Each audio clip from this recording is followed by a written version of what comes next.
آج تک سورج کے قریب بھی کوئی ہمارا سیارہ، ہماری جناب کوئی اسپیس شٹل لائٹ جو ہے وہ بھٹک نہیں سکی. کہتے بڑا گرم ہے، کروڑوں میل دور ہے. اللہ اکبر. مگر سنو میرے آقا کا اختیار کیا ہے، اللہ نے کیسی اتھارٹی دی ہے.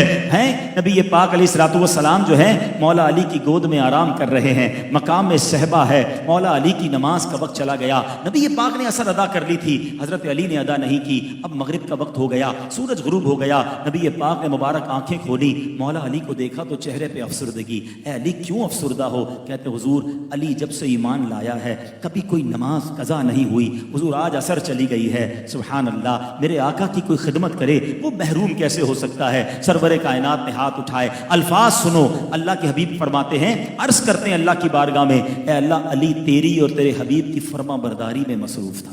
پھر سمجھو اس بات کو، خدمت تو کس کی ہو رہی ہے؟ نبی پاک کی ہو رہی ہے نا. آقا نے آرام کیا تھا مگر اللہ کے نبی کیا فرما رہے ہیں، عرض کیا کر رہے ہیں، اے اللہ علی تیری اور تیرے حبیب کی فرما برداری میں مصروف تھا. سبحان اللہ. اب اعلیٰ حضرت کا شعر شاید جلدی سمجھ آ جائے گا کہ بخدا خدا کا یہی ہے در، بخدا خدا کا یہی ہے در، نہیں اور کوئی مفر مکر جو وہاں سے ہو یہیں آ کے ہو، جو یہاں نہیں وہ وہاں نہیں. اللہ کے حبیب نے دعا کی. دنیا نے آج تک یہ منظر نہیں دیکھا تھا. لونر سائیکل جو ہے یہ بتاتی ہے کہ جناب عصر کے بعد مغرب اور مغرب کے بعد عشاء کا وقت ہوتا ہے. مگر اس دن زمانے نے عجب منظر دیکھا. عصر کے بعد مغرب تو ہوئی مگر مغرب کے بعد پھر عصر کا وقت شروع ہوتا ہے. سورج واپس پلٹتا ہے، سورج کی شعائیں جناب اس علاقے میں پھیلتی ہیں اور مولا علی اپنی اثر ادا کرتے ہیں. نبی پاک کی کس کس اختیار کی بات کی جائے. اب کس طرح اب بیماروں کا علاج فرما دیتے، زہر کا تریاق فرماتے. غار ثور کا واقعہ کسے یاد نہیں؟ بچپن سے واقعہ سنا ہے، سینکڑوں بار سنا ہے.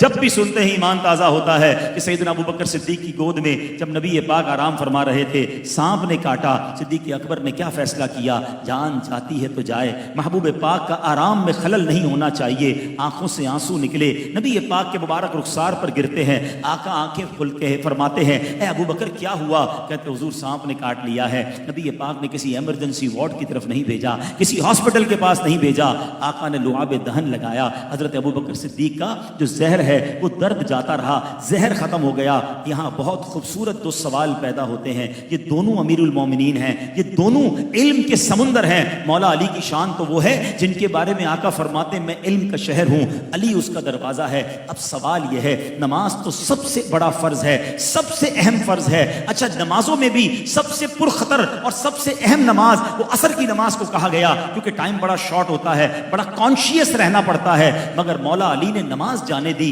نبی پاک کے آرام میں خلل نہیں ڈالا. ارے اٹھا دیتے، عرض کرتے حضور آپ ہی نے فرمایا نماز فرض ہے، مجھے نماز پڑھنی ہے. مگر مولا علی کے دل نے یہ گوارا نہ کیا. ادھر حضرت ابوبکر صدیق کو سانپ نے کاٹا ہے، یہ بھی شریعت کا حکم ہے کہ جان بچانا فرض ہے، مگر انہوں نے جان جانے کی پرواہ نہیں کی. نبی پاک کے آرام میں خلل نہیں ڈالا. یقیناً اس وقت دنیا میں ان دونوں سے بڑے مفتی تو کوئی نہیں ہے نا. ان دونوں کا یہ ڈیسیشن ہمیں بہت کچھ بتا رہا ہے کہ سنو یہ فیصلہ کیا تھا، یہ ڈیسیشن کیا تھا، سیکھنے کو کیا ملا.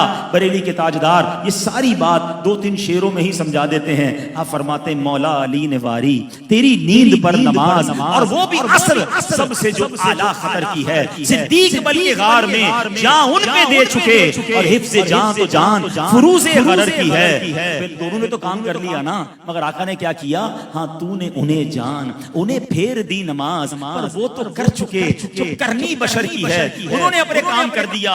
اب اعلیٰ حضرت کہتے سیکھنے کو کیا ملا، عطر کیا ہے، ایسنس کیا ہے، ان دونوں واقعات سے سیکھنا کیا ہے. آپ کہتے ہیں ثابت ہوا کہ جملہ فرائض فرو ہیں. پتا چلا کہ سارے فرض جو ہے نا یہ شاخیں ہیں، فرو کہتے ہیں برانچز کو. تو پھر اصل کیا ہے، ٹری کیا ہے، تنا کیا ہے؟ فرمایا ثابت ہوا کہ جملہ فرائض فرو ہیں، اصل الاصول بندگی استاجور کی ہے.